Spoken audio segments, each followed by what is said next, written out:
What's the creepiest unsolved mystery? Content warning. These stories discuss the death of children and some descriptions of graphic violence. Story 1. Disappearance of the Sauter Children.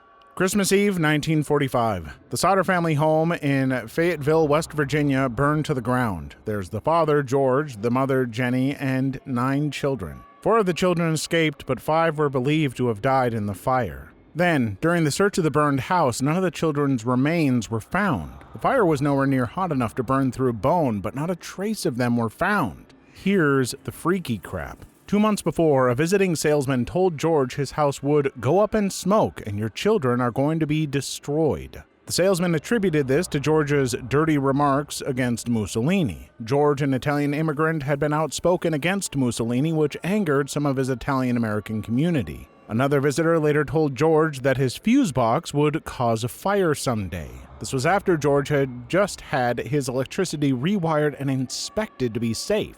In the weeks before Christmas, the older Sauter children noticed a car following them through the main town as they walked home from school. During the night of the fire, Jenny was awoken by a strange phone call after midnight asking for a name she did not know. At 1 a.m., Jenny heard a loud banging on the house's roof, but went back to sleep when she did not hear anything further. Half an hour later, she smelled smoke. The fire seemed to start near the fuse box. George, Jenny, and 4 of the children who had been sleeping downstairs escaped the house. They yelled to the children upstairs but heard no response. The fire had already been engulfing the staircase, so they could not rescue them. George tried to go outside around the house to use a ladder to climb the window to the attic and rescue the children, but the ladder was not in its usual place. It would be found 75 feet away in an embankment. Then, George tried to drive both his trucks to the window, then climb them, but neither truck would start despite both having worked the previous day. Later, a telephone repairman told the Sauters that the house's phone line had not been burned through in the fire, as they had initially thought, but cut by someone. The driver of a bus that passed through Fayetteville late Christmas Eve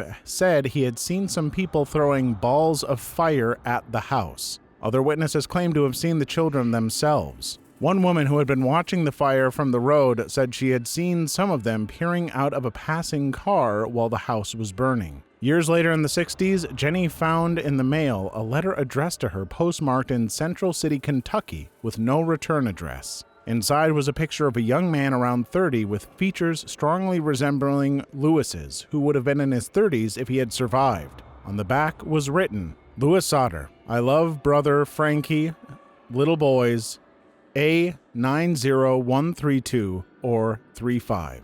The Sauters never stopped believing their children were alive, and Jenny wore black in mourning every day for the rest of her life. It gets even weirder. The initial report said the fire burned the kids' corpses entirely, but a person who worked on a crematorium said that during a cremation they burned the bones for 2 hours after to fully cremate them. And the fire's temperature and the time the fire occurred weren't enough for it to happen. The salesman who visited the Sauters' house 2 months before the fire was also part of the coroner's jury that stated about the fire completely burning the kids' corpses. And one of the firemen later retracted himself, saying he found a heart of one of the kids that later was proved to be actually an ox liver. I'm sorry, but if I was the father in that story, I think I would have hunted down every person who said anything ominous like that before the fire. Proof be damned, if you're a parent and you think someone might actually have your kids, you go for them. But of course, I don't know the whole story or what action they took, but that is just tragic. Story 2. There's one from near me called Who Put Bella in the Wych Elm? Some lads discovered the body of a woman hidden inside an elm. Nobody knows who she was, but graffiti appeared saying, "Who put Bella in the Wych Elm?" And it seems to appear every so often around the area with no one knowing who does it. The Dyatlov Pass incident. 10 experienced hikers set out on an expedition in the Ural Mountains in the Soviet Union. Their trip is well documented both with camera shots and writings because they were testing for an elite mountaineering instructor license. One member, Yuri Yudin, had to turn back because of a flare-up of old health issues. He agrees to meet them in the town they were supposed to arrive at on February 12th. On February 20th, still no sign of them. Rescuers sent out a party and find the following. The tent was abandoned with all of their shoes in it. Keep in mind, this is a Russian winter and very experienced travelers. The tent appears to have a large slash on the back made from the inside, as if there has been something blocking the front of the tent. The 9 bodies were scattered, 6 appearing to have died of hypothermia, 3 from apparent physical trauma. 1 victim had a fractured skull, 2 others had minor chest trauma. According to the doctor who examined them, the force required to cause the damage sustained would have been extremely high, comparable to the force of a car crash. One of the victims, perhaps most disturbingly, was missing her tongue and eyes. None were wearing shoes. 2 of the victims were dressed only in underwear. Again, I cannot stress to you enough how experienced these people are. One was a World War II vet with 4 medals from a division with 80% fatality. It was a running joke in his division that you only got 1 to 2 medals because then you either were unfit for duty or dead. And he had a tour. It was documented that some compelling force must have made the 9 hikers flee their tents. No one knows what that force could have been. There are many intriguing theories, but all of them seem to have some bit of contradicting evidence, making them seem implausible. Well, I know one incident that I'm going to be looking up more information on. Already got a short YouTube video on it loaded up in another tab because that is fascinating. I wonder how many tabs I'll have open by the end of this video. Story 3. The Bodom Lake Murders. In 1960 in Finland, a group of 4 teenagers went camping near Lake Bodom. 2 girls, both aged 15, and 2 guys, both aged 18. At night, 3 of them were killed, and only 1 of the boys survived.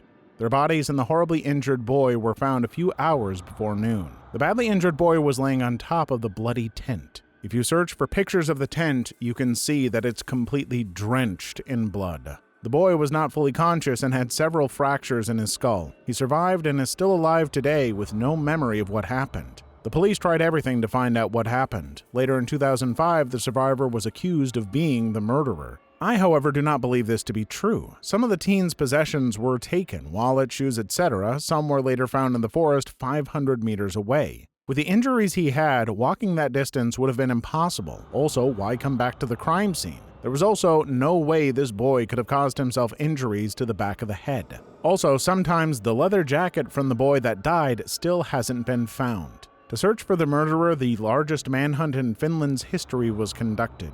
88 searched criminals were found in the forests of Espoo as a result, but not the murderer. There were multiple sightings of a light-haired man walking nearby the crime scene before and after the crime. He was never found. Edit. I forgot to tell how they were killed. Their heads were bashed in and hit with a big rock/steel rod. They were also stabbed through the tent fabric with a knife. The cause of death for the 3 were head injuries. One of the girls had been stabbed over 10 times. Story 4. Okay, so maybe creepy to me at least. When I was 5, my dad didn't come to pick me up at the weekend as usual. My parents had been divorced for a few years, but were on relatively good terms and co-parenting by all accounts. The next day, my mom took me round because I was upset and she was peed off. No answer at the door, but his car and work van were on the drive.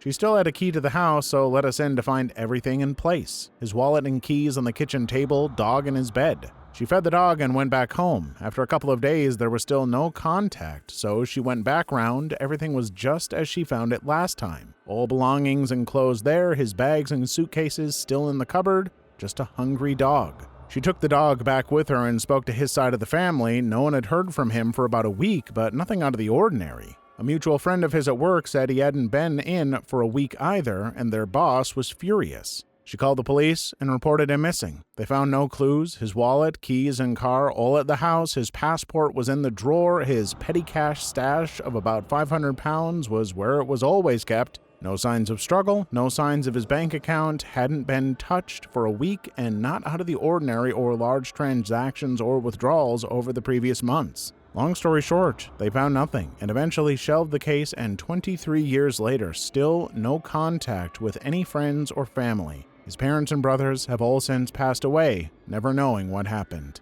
First off, I'm really sorry to the OP for this. To lose your father like that with no answers is heartbreaking, and I imagine still weighs on you. And after 23 years, nothing ever having been found is just so strange. Story 5. I remember a story, sadly I don't recall any names, but it was/is quite a well-known story where a German dude disappeared. So this guy's on vacation with his friends. One night he gets in a fight with some guys at a club. His friends assumed they were Russian but weren't sure as they were really drunk. Dude goes outside to get some fresh air. His friends followed him when he wasn't returning. They find him outside with a head injury. Apparently, the guys from the club returned with some friends to beat him up. The next day, he visits a doctor and is diagnosed with a small ear injury. He isn't allowed to fly, and he gets some medicine. He delays his flight home for a week or so, but not his friends. Now, this is where the story gets strange. For the next few days, this dude sends paranoid messages to his mother and friends, telling them he feels weird, that something is strange, and that he is watched and followed by someone. In one of his last messages, he asks his mother to Google the medicine the doctor gave him. On the day of his departure, he was filmed and seen at the airport. He was approached by security, I don't know why, and brought into a room. Security later said he was really nervous and always looking around as if he was expecting to be followed. Suddenly, he went into a full panic and stormed out of the room, leaving his backpack and all his belongings behind. Security footage showed him running out of the airport across the street and into the open fields. That was the last anybody has seen of him. Sounds like a psychosis caused by brain trauma, if I had to guess. Concussions can cause all sorts of side effects like anxiety and depression. Story 6. A few years ago, 2 Dutch girls went traveling to North Central America, Panama, and they went missing. The phone records were weird. They called 911 multiple times throughout the next few nights. Their camera was found with dozens of random photos taken in the middle of the night as if they were trying to see using the flash. Then I think they found some body parts, a boot with a foot still inside, and a pelvis bone or something. Really creepy. I read up on this one a lot when it happened. I believe the consensus is that they got lost on a trail and tried crossing a rope bridge in the dark. One of the girls slipped and fell and was badly injured or killed. The other took photos of where she had fallen and made a kind of map and also took photos of that. She tried to go for help, but also must have fallen or died from starvation. Animals and rain are likely to blame for the body parts being as scattered as they were. It's a very sad tale and a hugely cautionary one. If you're going hiking and you don't know anything about the area, be very prepared and very careful. I mean, that explanation sounds pretty spot on. It's great to explore and experience other countries and wildernesses, but folks, especially if you aren't really experienced at that sort of thing, proceed with caution. Don't take unnecessary risks. Story 7. Amy Bradley. She was on a cruise with her family when she went missing. They only have suppositions on when exactly she disappeared, but it was on the ship since the last sight of her was when the ship was en route to the Antilles. One of the theories is that she was sold to slavery, but the details of her disappearance are really creepy. The fact she was taken in an enclosed space and nobody saw or found anything is baffling. Also, the ship's crew were quite uncooperative first with the family and then the FBI, leading some people to think they had a kind of deal with an S-ring. Amy had told her parents the night prior her disappearance that she was creeped out by some of the cruise members who were insistent for her to go with them on shore in Curacao. I'm not sure about that, but the fact is, her case is really sad. Some tourists have claimed to have seen her on the shore months later, malnourished and terrified with 2 men right next to her. As of right now, it's been 21 years, and she's still missing. Story 8. Andrew Gosden. Smart boy who had a perfect attendance record skipped school to get to a train station to buy a one-way ticket to King's Cross in London on his own. As soon as he leaves the station, he seemingly vanishes in an area crawling with CCTV cameras.